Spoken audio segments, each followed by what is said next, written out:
Hi guys, good evening. माझं नाव श्रुती नेरुळकर. मी आज shorts दाखवते. मी किसानमधनं काही भाज्या मागवलेल्या.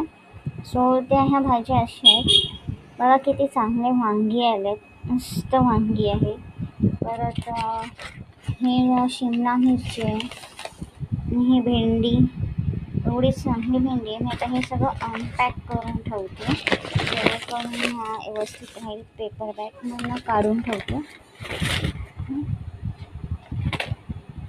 परत आज उपवास आहे म्हणून मूग पण मागवले. ते पण मी थोडे मागवले, पण केवढी क्वांटिटी झाली आहे. कॉर्न आहे आणि शिमला मिरची थोडेफार असे मसाले म्हणून आहे. परत कढीपत्ता, कढीहिंग एवढं मी मागवले आहे. पण खूप चांगले येतात किसान ॲपमधून.